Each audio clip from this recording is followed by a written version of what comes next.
everyone, welcome to a new episode of Crypto Tips. I have a very special guest. For those of you who don't know, for those of you who do know, you know. If you don't, this is Maria. Olá. And she's an amazing lawyer here in Portugal, specializing in immigration and visas, and now helping people figure out how to take advantage of the crypto friendliness of Portugal. So we get a lot of questions, and there's been a new one lately about the EU and their proposal, basically. It hasn't been officially approved yet, but their proposal to basically require KYC whenever you are moving coins to a private wallet. Yes, I was so shocked by that. Yeah. You can tell instantly when the Portuguese presidency of the EU changed, right? Immediately the topics and the way they address those topics, you can see that there's a huge difference, can't you? It's interesting too. That's something I wasn't really aware of either. And so yeah, there's a each semester year. for each. Oh, is it every year? Is it every? Yes. Okay. It keeps rotating. Rotating. Yes. So first of all, that's so scary. Yeah. Thinking that you do QIC or ledger. I had so many clients asking me that. Will that change how Portugal sees things from now on? I don't think so, because yes, we are in the European Union, but we have our own constitution. We are independent. Of course, we have to address matters the same way. Of course we do. But it doesn't mean that we are like strict and they say go and you go. Okay. Right? Yeah. But my first question about that would be, for example, so I can understand. I have my ledger or my Trezor or whatever, right? And I have and I'm in an exchange and I want to send tokens to my wallet. And now what do I have to do if that passes? Because it hasn't. It's just them talking about it. Yeah. I think they voted like one round and there was a lot, approval, but they have to go through, I think, several more rounds. But anyway, yeah. So just to address a lot of misinformation or confusion is that first and foremost, they're not banning your ability to move coins from an exchange to a private wallet. Like, for example, a hardware wallet or any wallet that you create that you have the private keys to. That's what they're talking about. They're not banning it. They're just requiring you to identify the owner of that wallet. And yeah, there's a lot of concern about the amount of information they'll be collecting because they have to collect that information. And how they will secure that information should be highly scrutinized because data breaches happen every single day. That's true. And that information gets leaked onto the dark net. That's scary. For very cheap. I know. But, you know, sorry for my ignorance on the topic, but for my understanding, so a ledger is like a bag of wallets. If I have several tokens inside it, every time I want to do a withdraw, no. If I want to deposit in my ledger, I have to send an address, a wallet. So it's a bag of wallets. And what they're saying is, if I want to send from my Kraken account to my ledger, I have to say that wallet, to whom does it belong? But my wallets on the ledger are not registered anywhere, so Exactly. What is that? There's no way for you to verify against anything the actual owner of a private wallet. And that address, for example, it happens to me. A client pays me to my MetaMask. Imagine it's a MetaMask or whatever it is. He told me that with those numbers, that wallet, he could see all the transactions. Yeah.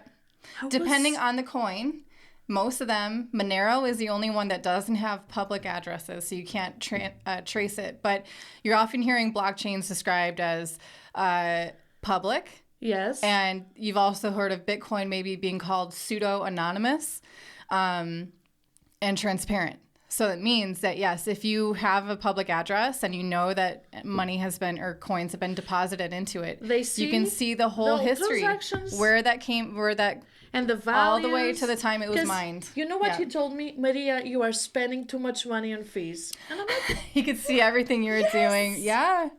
And so now, can they see what I've been doing with my wallets inside my ledger?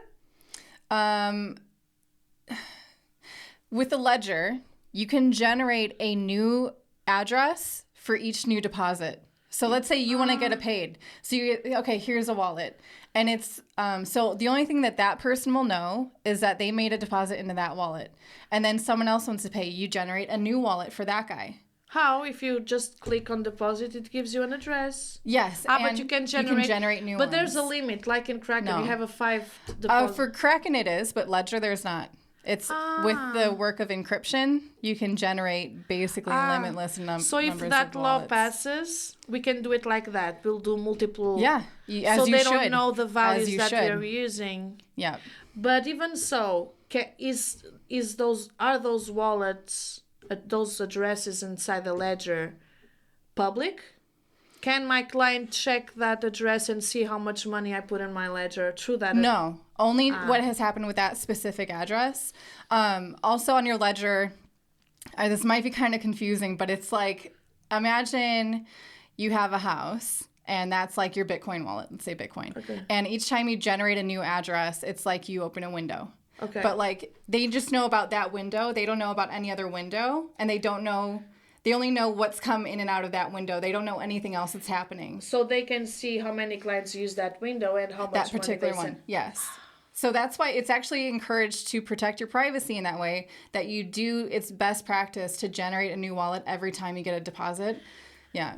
And that's why, for me, it makes no sense when you hear from the Portugal Central Bank, or even in movies, that they say, oh, terrorists used crypto. No. Nobody knows. Yeah. When you can check. The U.S. Treasury Department actually came out with a report like within the past few months that proved the amount of illicit activity used with cryptocurrencies. They called it minuscule compared to other traditional financial tools like cash. Where you can do money laundering with regular bank transfers and so on. Yeah. You cannot see them in the bank, but you can see them through that wallet. You just go to it, scan. Yeah. And there's also like other information. If you really dig into a transaction information, you can see the IP address. So if you're not using a VPN, you can see the location of these wallets as well. I know. Yeah. That's why I was so shocked when my client said, Maria, you're spending too much fees. Yeah. But there's also another, it's pretty funny. I was like, yeah. How do you know that? He said, Maria, Yeah. I just put your wallet somewhere and I can see everything you're doing. And I'm like, yeah, I know. And when I first started this YouTube channel, it was really popular that people would say, give their donation addresses, Bitcoin, Litecoin, whatever, support the channel. And the second that you announce publicly that you're the owner of that wallet, everyone can see go and check it out. Yeah, everyone can see the complete history. Scary. Where you move it, how many is being stored in that wallet. I know. So now imagine this law passes and you say, of course you can say several names, but let's pretend that you drew exactly like what they tell you to. And you say, okay, I'm going to send €1, 1 USDT to Heidi in that wallet, and that's Heidi Shakos, and she lives here or whatever. So then with that wallet, they can check how many users use it and how much money. And where possibly you live. where I send it to, too. If, But the thing is that when you talk about a private wallet, Ledger, if you have it sent to your house, they probably have a client list of, names and addresses because they need that for shipping.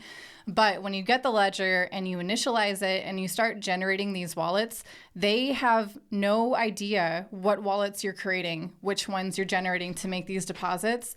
So the idea that the EU is saying you have to verify this, there's nothing for them to match it up against. Yeah, because they have the distribution information. Yeah. But they don't have the wallet's address inside of the bag, which is Ledger. So they cannot mix them both. Yeah, you can create limitless enough. No. But Heidi, yeah, when if this law passes, yeah, they have the distribution information. They have your name and your address. Yeah. And then I'm telling that you are going to receive 1 USDT from my wallet, and that's your wallet. So they have the name. They just need to join both. But they don't know that it's a Ledger wallet. I could also generate a software wallet for free, no identifying information on my computer. I could do a paper wallet, print it out, have a QR code. No one knows anything about that. So, there's lots of ways. You can put it on a USB stick. So what the new law wants is not for you to identify the wallet. They don't want you to identify They just want to know who you're sending it to. They don't want to know if it's a Ledger or Trezor. No. There's no way for them to tell that anyway.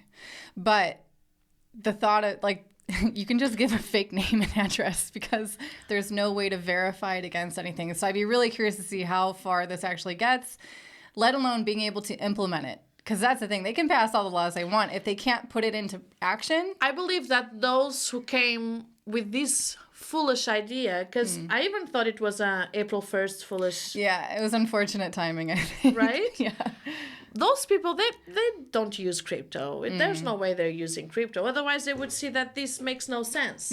Exactly. And that's been the general thought process of anyone who's really into crypto, You know what I seeing think? this side of regulators. You know what? As an attorney, I'm very suspicious of everything. So I think maybe this is only to get information out there, news that, oh, crypto is not good, and now we are even putting more barriers. And even if they don't, the information is out there. And 20% of those who are interested in starting crypto, they now say, oh, no, I'm not doing this. Definitely. That alone, those news alone is enough. Yeah.